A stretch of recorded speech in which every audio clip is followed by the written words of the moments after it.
very credible because that is the truth na hindi talaga ako sangkot sa illegal drugs. So if invited, I have nothing to hide. I am very willing to share what I know, what my thoughts, my insights and views on the subject matter, especially EJ case.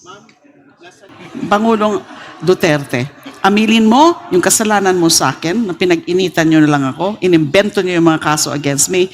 Aminin mo na rin na ikaw talaga ang pinaka-involved bilang mastermind, nag-utos, nag-induce. Nakikita natin yan, lumalabas na yan lahat ngayon, yung pag-form ng that special group, the special task force headed by Colonel Leonardo, according to Colonel Garma. Aminin na niya sana para matahimik na rin yung mga biktima, matahimik yung mga pamilya ng biktima na matagal-tagal na umaasa o humihingi ng hustisya.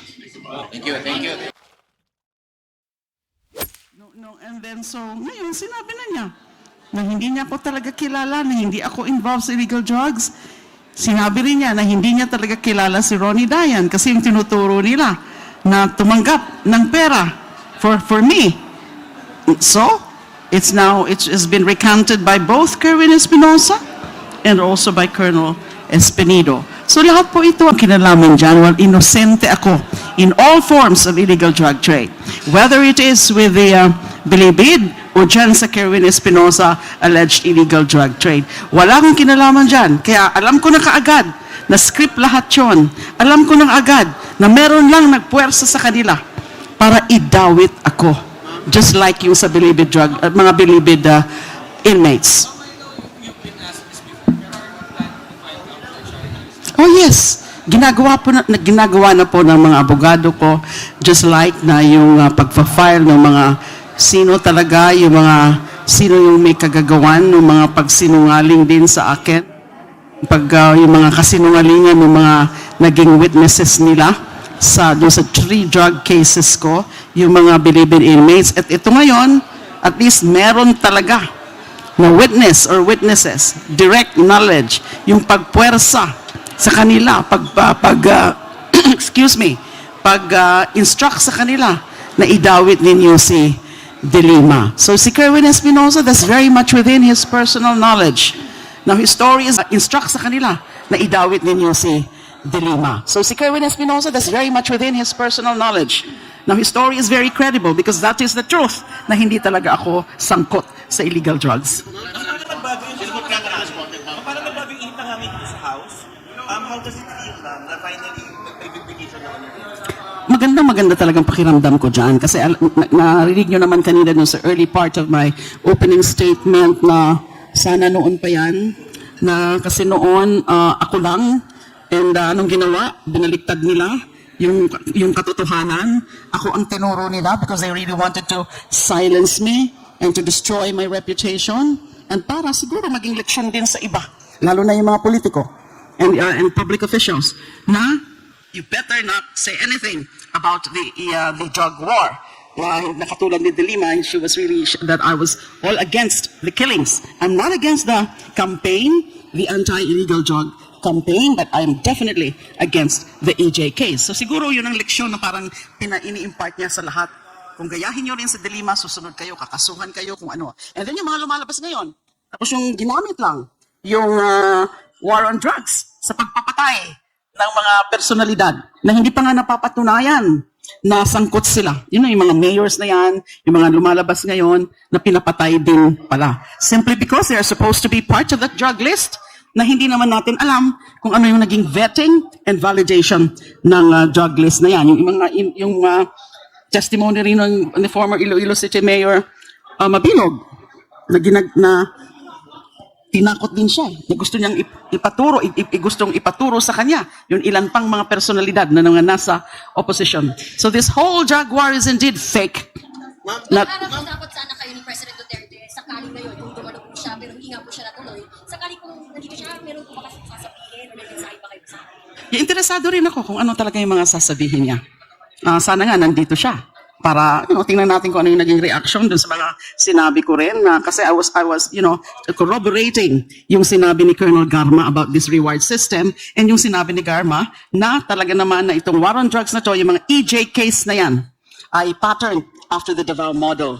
That one I corroborated based on kung ano yung mga alam namin noon, nalaman namin noon in the course of the CHR investigation and also from the affidavits of Edgar Matubato and Arturo Las Cañas. So bina-validate lang yon. Talaga namang it was based on the Davao model.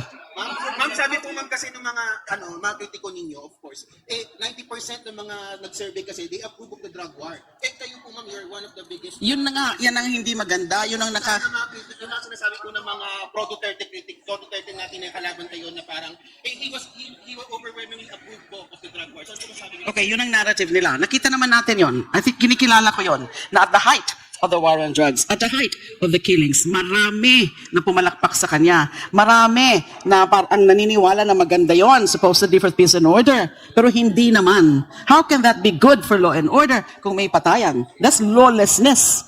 So, narrative nila yan eh. Parang binabaliktad na nga nila. Yung parang sinasabi nila, I think sa Senate, yung sinasabi nila, Senator Bato and Senator and Bongo, nasabi nila is, tingnan natin, pakinggan natin yung mga magsasabi na tumahimik. Narrative nila, parang dinideflect nila. They wanted to show the killing is all right when it is not. Hindi yun ang issue, yung pagpatay ang issue. So, hindi na nakakagulat yun na ganun nga, ako linakasan ko lang yung loob ko. Na in spite of the fact na nakikita ko mataas yung approval ng war on drugs, I had to do something about it kasi nga maraming mga pinatay. Saan niyo pong kakasumasin po primary response? Ginagawa po yan ng mga abogado ko. At yung sa mga tungkol dun sa mga gawa-gawang kaso against me, we are of course looking at Mr. Duterte because definitely siya naman talaga ang may kagagawa niyan. Siyang nag-utos kina former Justice Secretary Aguirre dun sa mga pag-file ng mga fabricated cases na yan. And inaalam pa namin kung sino pa yung mga iba, yung mga handlers, yung mga nag-access dun sa mga bilibid inmates para to falsely testify against me. Ito namang revelations ni Kerwin Espinosa na binabawi na niya, tinuro niya si Senator Bato, we are also preparing cases against Senator Bato. And here is a witness directly implicating him sa pagko-coerce sa kanya, sa pagturo sa akin, that is within his personal knowledge. So, mas madali ngang i-prove yan. Pero ang ano ko dyan is, it's not only at the level of Senator Bato. Sigurado ako na si Presidente rin, si dating Presidente Duterte rin, ang may utos kay Senator Bato, then PNP Chief, na idiin ako dyan sa Kerwin Espinosa illegal drug trade. Sino nakarasabi niya parang bahala na raw po kayo kung anong gagawin? Pinag-aaralan po yan ng aming mga abogado. Kasi he would be really the direct witness on that. Siya magiging state witness, pero ini-evaluate pa po lahat yan. Ma'am, what can you say po na ang Senate hihearing din po ng war on drugs po ulit? Tignan natin kung anong pinaka-direction nila. Ang worry ko nga dyan, that's why I'm still pushing for Truth Commission. In spite of the great efforts of Quadcom na hindi ko actually, honestly, I didn't expect na ganyan ang magiging takbo sa Quadcom, na dumadami ang lumalabas na mga revelasyon. Now we have a Senate which will also be conducting an inquiry. Basta ba hindi yan to be chaired or presided by either Senator Bato or Senator Bongo? Kasi napaka-questionable ng nila dyan, yung sa interest nila, personal interest, because they are being directly implicated. Tingnan natin kung ano ang mga magiging direction din ng Senado. Even then, mas maigi pa rin kasi I don't think either the Quad Committee or the Senate magkakaroon ng sapat na panahon na tingnan lahat yan. Kasi complexities of the drug war, hindi lang yung mga tungkol sa pagpatay, yung lahat na mga pwedeng tingnan. And the core mandate of Congress is lawmaking. That's a passage of legislation process. So I don't, kasi paano yan, baka mapabayaan na yung mga ibang trabaho nila. And mas maganda, lalo na, kasi there's this possibility also, na magkakaroon din ng mga magkaiba, ng mga magiging findings or conclusions, both the Senate and the House of Representatives. Kaya mas maigi na meron talagang independent body composed of, like jurists and then respected people sa law enforcement sector, etc. So yan po ang aking pananaw dyan. Siguro mas maganda later kung meron pa rin Truth Commission. Na-invite ba kayo today, sir? Or nag-volunteer kayo to? No, they invited me. I received a notice. Yeah, I don't have any reason not to. So why not? Ma'am, Pupunta din po. possibility of you coming here kung darating si Presidente? It depends if the committee again invites me. Kung sakaling dumating na either in the next hearing or whatever subsequent hearings, kung iimbitahan po ako, pupunta po ako. May inaasahan nyo kayong Expectations dahil pa yun sa yung mga members nila ng condominium were also members of committees that conducted hearings that actually Okay, hindi naman siguro lahat sila ay kasama dun sa committee na yon. Committee on Justice and Human Rights. Kaya nga sinabi ko kanina, hindi ko mapigilan, sinabi ko na hindi naman talaga yung pinakapakay ng inquiry na yon in 2016, yung believed drug trade. Ako naman talaga ang pinaka-target. And I suppose they realize that already. Whoever, yung mga nag-participate talaga dun sa vilification sa akin, sa pangbabastos sa akin, you all saw that, ay sana naiisip na nila yan, sana ay nauusig na rin sila ng kanilang konsyensya na mali yung ginawa nila. Ma'am, paano ma'am yung mga sila? Hello, ma'am. Ako na. Ma'am, sorry. Good afternoon. Janeska po from Jamaica News Online. Ma'am, how do you feel returning here as a resource person when, just recent past, you have been subjected by the same institution to unflattering, to say the least, yung inquiry sa inyo in the past, and now parang they treat you as a valuable resource person. So how do you feel about the turn of events? Well, it's really very relieving for me and it's very, I feel good about it. I feel great about it kasi dati talagang masakit yun para sa akin na ganun ang ginawa ng iba na mga miyembro ng committee na yon na talagang pinakialaman yung personal life ko, siniraan yung pagkababae ko, mga kabastusan, mga below the belt na mga questions, masakit yun para sa akin. Pero ako naman ngayon sa itong usapin ng EJ case, under war on drugs, kung saan talaga, kung saan yung makakakuha ng katotohanan at hustisya, yung libo-libong biktima ng war on drugs, I will offer always myself to any forum, including the House of Representatives. At pagrespeto na rin ng House of Representatives. Hindi na po ako incumbent senator ngayon. Dati, I can always cite yung interparliamentary courtesy na they cannot compel me to attend the hearings here. Pero ngayon, I'm just a private citizen now. So if invited, I have nothing to hide. I am very willing to share what I know, and my thoughts, my insights and views on the subject matter, especially EJ case. The Lima forces always denounce you na ang dami mga sinasabi against you na parang you're out to get the former president. What's your take on it? I'm out for truth and justice and accountability. Hindi ito, it's not a matter of vendetta or vengeance. It's about justice. Kasi biktima rin ako. Hindi lang yung mga libo-libong pinatay. So this is need to be what political considerations are they talking about?